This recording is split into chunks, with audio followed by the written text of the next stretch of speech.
인생 오래 사신 분들이라면 세상 참 무섭다. 귀신보다 무서운 게 사람이다. 이런 말에 공감하실 거예요. 당장간 쓸개라도 빼줄 것 같던 사람이 배신하는 것도 무섭고 그렇게 인자하던 사람이 갑자기 돈 앞에서 눈 돌아가는 것도 무섭고 가족보다 더 가족 같은 사람이 왼수보다 더 무섭게 변할 때가 있잖아요. 저는 40년 조금 넘게 살면서 귀신보다 더 무서운 사람을 만나 죽을 뻔한 경험이 있습니다. 먼저 제 소개를 좀 해드리자면 저는 40대 초반의 모태솔로 남자입니다. 태어나서 단 한 번도 여자와 데이트를 한 적도 없고 어머니 외엔 여자에게 사랑을 받아본 적도 없습니다. 왜냐면 제 외모가 좀 많이 흉측하기 때문이에요. 못생겼냐고요? 네, 정말 못생겼습니다. 아침에 제 얼굴을 거울로 보면 한숨이 나올 정도니까요. 거기에 안 좋은 조건이란 조건은 다 갖췄어요. 유전이라 고등학교 때부터 머리가 듬성듬성 빠지기 시작했고 일하는 분야가 컴퓨터 관련 일이라서 매일 앉아서 일을 하다 보니 살은 제가 봐도 흉할 정도로 쪘습니다. 그래서 더욱더 여자를 만나기 힘들었어요. 물론 애초에 외모를 포기했던 건 아니에요. 사춘기 때 이성에 호기심이 많았을 땐 저도 머리를 모자로 좀 가려도 보구 없는 머리카락 뭇으로 어떻게 좀 덮어도 좀 보고 최신 유행하는 옷도 입어봤죠. 정말 바락에 가깝게 외모를 꾸며봤어요. 하지만 주변의 여자라고는 단 한 명도 없었죠. 그나마 동네에서 친절하게 대해주던 누나가 있었는데 나중에 그 누나가 제 험담을 하더군요. 제가 오면 그냥 좀 냄새나는 것 같아. 그래도 어쩌겠어. 불쌍하니까 잘해줘야지. 그 말을 우연히 듣고 그때부터 여자에게 마음을 완전히 닫아버렸죠. 내 팔자에 여자란 없다란 생각에 정말 수도승 마냥 이성에 대해 호기심을 완전 막아버렸어요. 사춘기 때 호기심으로 본다는 성인 영화도 본 적이 없을 정도니까요. 그래서인지 또래 친구들 사이에서도 왕따를 당했습니다. 외모부터 놀리기 쉬운 데다가 제가 대화 주제를 따라가지 못하니까 아무래도 친구들도 저를 껴주질 않더군요. 그래서 제게 사춘기와 고등학교는 지옥의 시간들이었습니다. 대신 공부를 정말 열심히 했어요. 그래서 나름 명문대에 들어갔고 대학에서 저는 경험해보지 못한 사랑을 만나보고 싶었지만 그것도 쉽진 않더군요. 미팅에서 저는 늘 따돌림을 당했고 나중엔 그 흔한 미팅 제안도 들어오질 않았습니다. 하도 이런 일이 흔하다 보니까 덤덤해지더라고요. 그 사이에 머리는 더 빠지고 마음을 풀어버리니까 몸에 살은 더 붙었습니다. 그래도 전혀 걱정이 안 되더라고요. 어차피 포기하면 마음은 편해지니까요. 그렇게 대학 생활을 마치고 직장에 취직해서 지금까지 왔습니다. 사실 외국계 기업에 연봉도 빵빵했습니다. 제가 여자운은 없지만 이상하게 돈복은 많은지라 업무도 탄탄대로였고 투자하는 주식이나 사둔 땅은 계속 돈을 낳아서 제 나이에 나름 돈 좀 만지는 사람이 됐어요. 솔직히 직장 다니는 게 취미가 될 정도로 돈을 꽤 많이 모았습니다. 근데 정말 인생을 재미없게 살았던 거죠. 사랑 때문에 울어본 적도 없었고 남자 때문에 가슴 아파본 적도 없었으니 일상이 심심했어요. 남들처럼 노래방 가서 헤어진 여자 생각하며 질질 눈물 짠 적도 없어요. 그러다 보니 발라드 음악을 들어도 별 감흥도 없고 그냥 마음 맞는 남자애들이랑 술집에 가거나 혹은 아가씨들을 만날 수 있는 장소에 가더라도 저는 늘 찬밥 신세였습니다. 정말 내가 내 돈 내고 노는 곳에서도 눈치를 볼 정도로 외모에 대해서는 늘 주눅든 삶이었어요. 물론 집에서는 항상 성형수술해라 운동해서 몸을 가꿔라 잔소리를 했습니다. 하지만 한번 마음이 다치니까 굳이 제 외모를 가꾸고 싶지도 않고 혼자 사는 게 점점 편해지더라고요. 게다가 직장 이렇게 다니다 보니 돈을 쓰지도 않고 늘어난 거니 제 자신에게 점점 투자하는 것이 많아져서 집도 좋은 곳에 사고 부모님께 돈도 넉넉하게 드리니까 잔소리도 줄어들게 되더군요. 그 이후로 저는 더 혼자 사는 삶에 익숙해졌죠. 그렇게 잘 버티며 살고 있었는데 제 삶을 완전히 송두리째 바꾼 사건이 생긴 겁니다. 그날도 퇴근하고 돌아와서 집에서 남은 작업을 좀 하고 있다가 제 밑에 일하는 서포트 직원에게 카톡으로 지시를 내리고 있었습니다. 근데 갑자기 속이 답답하고 머리가 띵해지면서 앞이 뿌옇게 되는 겁니다. 순간 왜 이러지 싶었는데 그 다음에 의식이 없더군요. 그리고 눈을 떠보니 병원 응급실인 겁니다. 눈앞에 누가 괜찮냐고 물어보는데 그 이후로는 기억이 안 나는 거예요. 그리고 다시 잠이 들었나 봅니다. 다시 눈을 뜨니까 제가 고급 병실에 누워 있더군요. 어머니가 옆 침대에서 주무시고 계셨고요. 제 몸엔 온갖 링거와 치료제 같은 약물들이 덜렁덜렁 매달려 있는데 도대체 영문을 모르겠는 겁니다. 그래서 힘겹게 소리를 쳤더니 주무시던 어머니가 일어나시더니 의식이 돌아왔다며 좋아하시는 겁니다. 그래서 자초지종을 물었죠. 알고 보니 제가 일하던 도중 뇌출혈로 쓰러졌다는 거예요. 다행히 심각한 수준은 아니었지만 만약 계속 방치했으면 사망에 이를 수도 있었다는 겁니다. 카톡을 주고받던 직원이 업무는 빨리 해야 하는데 제가 카톡으로 답변은 안 하고 그래서 전화도 해봤지만 답변이 없어서 혹시나 하는 마음에 119에 신고를 해줘서 제가 살았다는 겁니다. 정말 하늘이 저를 살리고 그 직원이 저를 살린 셈이죠. 어쨌든 당분간 입원 치료를 해야 했기에 병원에 있었는데 정말 돈이 좋긴 좋더군요. 1인실에 최고급 서비스를 받으며 의사들이 줄줄이 들어와서 매번 안부를 묻고 제 전용 벨도 있고 어쨌든 무슨 호텔에 온 줄 알았습니다. 그때 제 눈에 들어온 여성이 있는데 바로 병실에 드나드는 간호사였습니다. 정말 꿈에서나 보던 이상형의 간호사였어요. 조금만 외모에 자신 있는 남자라면 틀림없이 전화번호를 물어보고 싶어지는 여성이었죠. 어찌나 외모가 아름답고 행동도 너무나도 여성스러워서 보는 내내 미소가 지어졌습니다. 하지만 저는 외모에 자신도 없고 이미 마음의 벽을 두 겹 세 겹으로 쌓은 인간인지라 절대 내색하지 않았죠. 어차피 저 간호사도 내가 말을 걸어봤자 나를 괴물로 생각할 거야 이렇게 스스로 생각하고 있었습니다. 그리고 간호사와 굉장히 사무적으로 대했지만 어느 정도 안면이 트일 때쯤이었어요. 저도 많이 호전된 상태라서 병실에서 노트북으로 간단한 업무 정도는 하고 있을 정도였죠. 그때 그녀가 넌지시 묻더군요. 혹시 아버지가 재벌이세요? 뜬금없는 질문에 무슨 말이냐고 물었더니 그녀가 간호사들끼리 내기를 했다는 겁니다. 하루 병실값이 엄청 나오는 곳을 이렇게 오랫동안 쓰는 걸 보면 재벌가 아들이거나 아니면 로또 맞은 사람일까라는 거예요. 하긴 제가 생각해도 간호사들이나 의료진들이 그렇게 생각할 수도 있을 것 같더군요. 최고급 병실에 계속 눌러앉아 있지 그렇다고 졸부마냥 갑질하는 것도 아니고 매일 노트북으로 뭔가 두들겨 대고 누군가에게 전화로 지시를 내리니까 재벌 2세나 3세 정도로 보일 수도 있었겠죠. 그 말을 듣고 웃음이 픽칵 나오는데 그녀가 더욱더 사랑스럽게 보이더군요. 그래서 아닙니다. 저는 자수성가한 사람이에요. 이렇게 짧게 대답하고는 하던 일에 몰두했습니다. 그런데 그 이후로 자꾸 그녀가 눈에 들어오더군요. 그리고 그걸 의식하기 시작하니까 그녀의 행동 하나하나가 의미있게 느껴지는 겁니다. 그냥 링거노우로 온 건데도 날 보러 온 건가? 혼자 망상에 빠지기도 하고 중간에 관광 체크하러 올 때도 괜히 거울을 한번 보며 그녀를 기다리게 됐습니다. 그런데 더욱 결정적이었던 건 어머니가 그녀를 좋게 보시더라고요.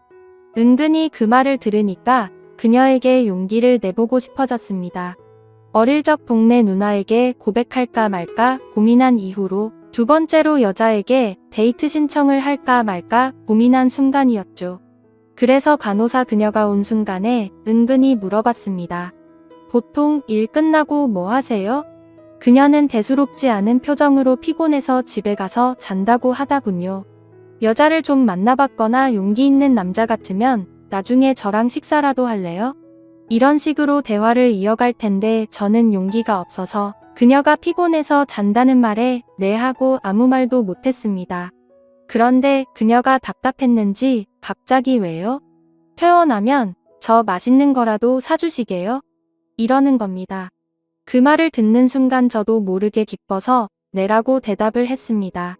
누군가가 먼저 밥을 먹자는 제안, 그것도 짝사랑하던 이상형의 여인이 먼저 밥을 먹자고 하니까 세상을 다 얻은 기분이었습니다. 그렇게 점점 그녀와 가까워졌고 제 삶에도 희망, 긍정, 기쁨, 행복 이런 단어가 찾아오더군요. 그렇게 그녀와 저는 병실 데이트를 몰래 이어갔습니다. 아주 짧지만 그녀가 잠시 병실에 들리면 이런저런 이야기도 나누고 퇴원하고 어디 갈까 계획도 세웠죠.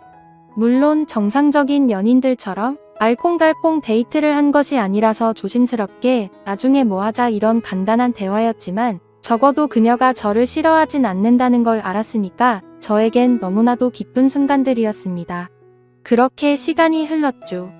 의사가 퇴원하란 말만 없었으면 병원에서 평생 살고 싶었지만 일단 병실을 나왔습니다. 물론 그녀의 연락주도 받았고 가까운 시간 안에 밖에서 그녀를 만났습니다. 매일 간호복 입은 그녀를 보다가 사복 입은 그녀를 보니까 심장이 콩콩 뛰면서도 한편으로는 머리도 벗겨지고 배 나온 제 모습이 초라해 보이더군요. 저랑 그녀가 둘이 걸어가는데 사람들의 수군거림이 들리는 것 같았습니다. 그녀도 그런 수군거림을 들었는지 저에게 어디 조용한 데 가서 이야기를 나누자고 하더군요. 그렇게 조용한 카페에 들어갔고 처음으로 정말 진지하게 이야기를 나눌 수 있었습니다.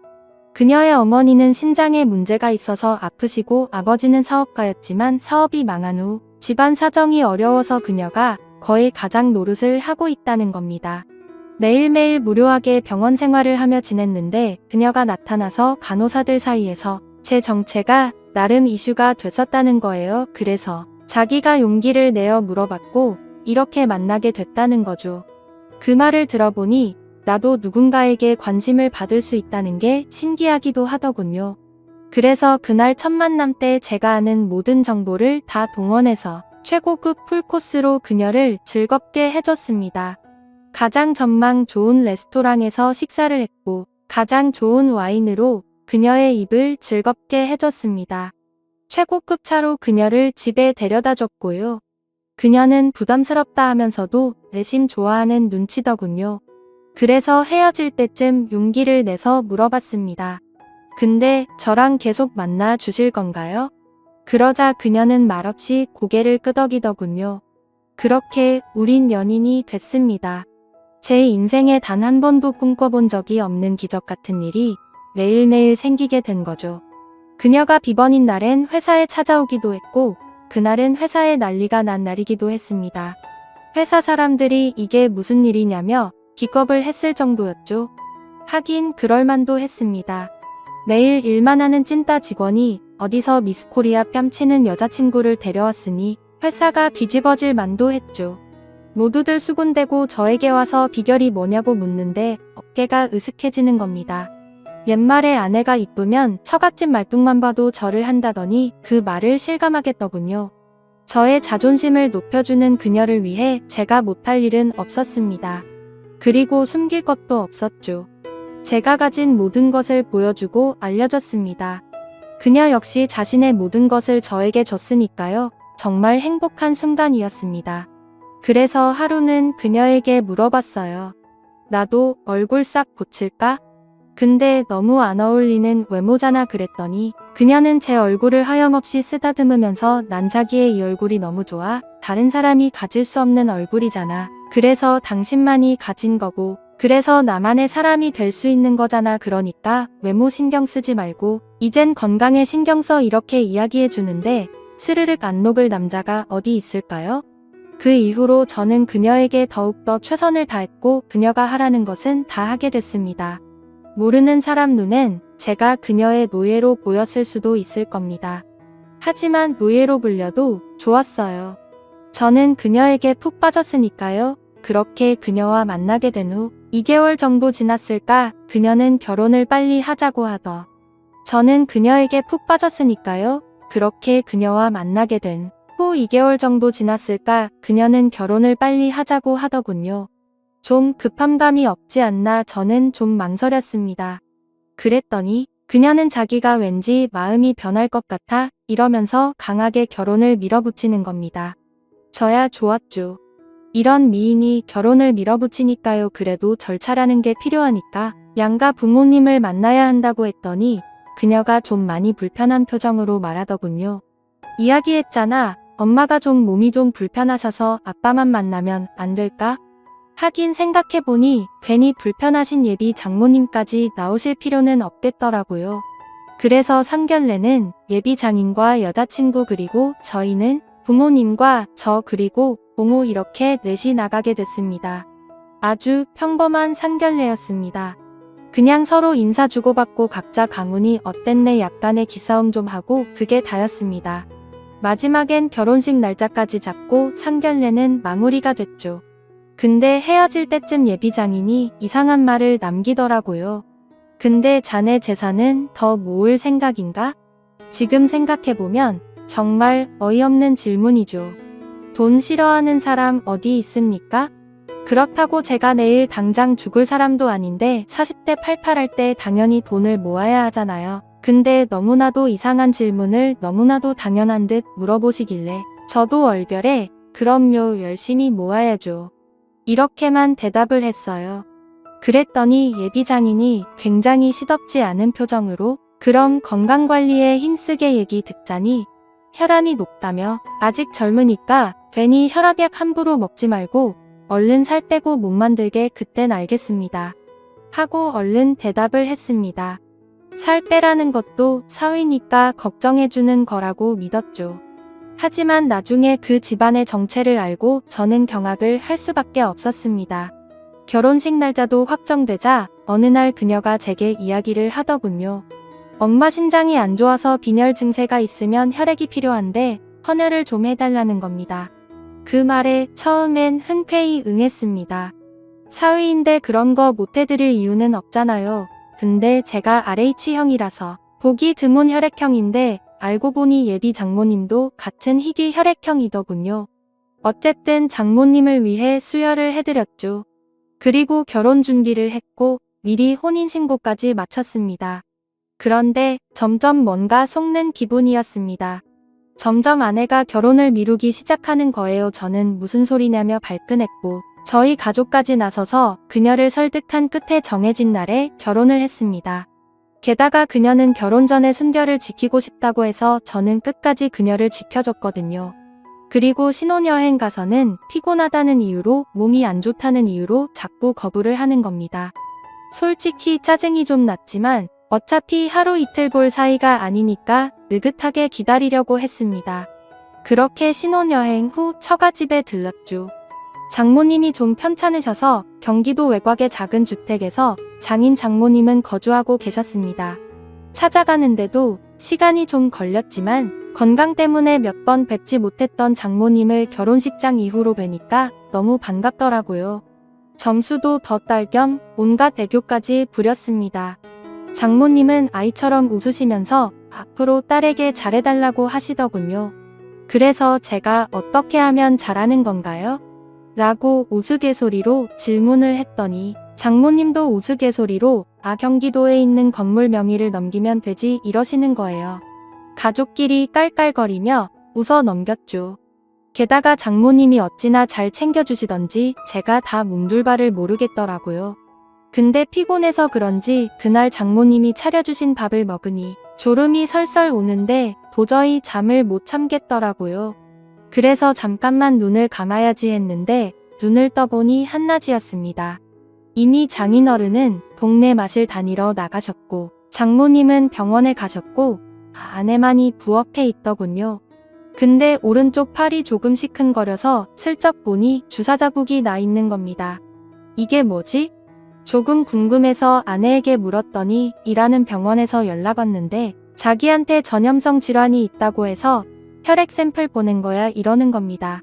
아니 일어나면 피 뽑으면 되지 뭐하러 그렇게 했냐고 물으니까 너무 곤히 자고 있고 빨리 결과는 보고 싶어서 피를 뽑았다는 거예요. 그럴 수도 있겠다 싶어서 대수롭지 않게 넘어갔죠. 그렇게 처가에서 점심까지 먹고 신혼집으로 와서 본격적으로 신혼의 달콤함을 느끼려고 했는데 그녀는 계속 몸핑계를 대며 당분간 처가 집에 있고 싶다는 거예요. 아픈 엄마와 직장 없이 계신 아버지 생각이 그런가 보다 생각하고 일단 이해한다며 신혼집에 저 홀로 있었죠. 하지만 도가 지나치다는 생각이 들었어요. 그래도 신혼부부인데 부부는 같이 있어야 하잖아요. 일주일이 지나도 집에 올 기미가 안 보여서 다시 처가 집으로 찾아갔죠. 그랬더니 아내는 갑자기 애교를 부리면서 오빠 오늘 여기서 자고 내일 신혼집 가면 내가 그동안 못했던 거 더 잘해줄게. 그러니까 오빠 경기도에 있는 땅 그거 명의를 우리 아빠한테 줄 수 있어?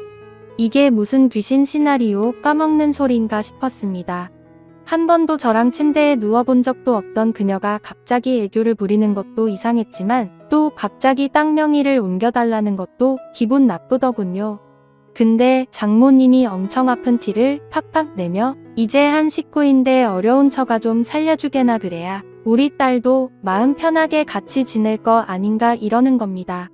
아니 무슨 딸 가지고 장사하는 것도 아니고 평생 모은 돈으로 나의 투자 감각으로 사둔 땅을 누구 좋으라고 한 번에 땅 주인 명의를 넘기겠습니까? 조금 생각해 보겠다고 했죠. 장모와 장인 어른은 생각할 게 뭐 있냐며 다그치는데 엄청 불편하더군요. 그래도 끝까지 버티고 처갓집 방에서 잠을 청했습니다. 그리고 새벽쯤에 목이 말라 눈을 떴는데 살짝 열린 방문 틈으로 아내와 장모님의 대화 소리가 들리는 겁니다. 아내는 굉장히 짜증난 목소리로 아 진짜 이 짓도 못 해먹겠어. 저 인간 얼굴 보는 것도 이젠 역겨워서 못하겠다고 어떻게 해야 할지 모르겠다니까.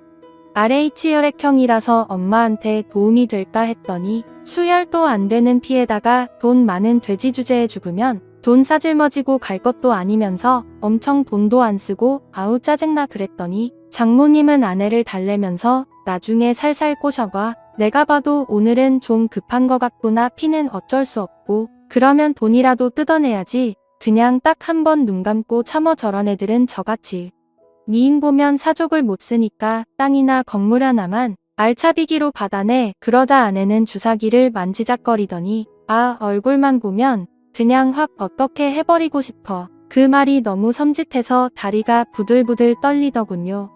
혹시나 해서 핸드폰으로 소리를 녹음했습니다. 기분 같아선 방문을 열고 나가서 모녀 싸다구를 날려버리고 싶었지만 이렇게까지 치밀한 여자들이라면 무슨 짓을 할지 몰라서 안 되겠더군요. 몰래 창문을 열고 베란다 쪽으로 도망치려고 하는데 베란다 쪽 창문은 열었는데 방충망이 열리지 않는 겁니다. 억지로 뜯어내서 부드득 소리가 나더군요.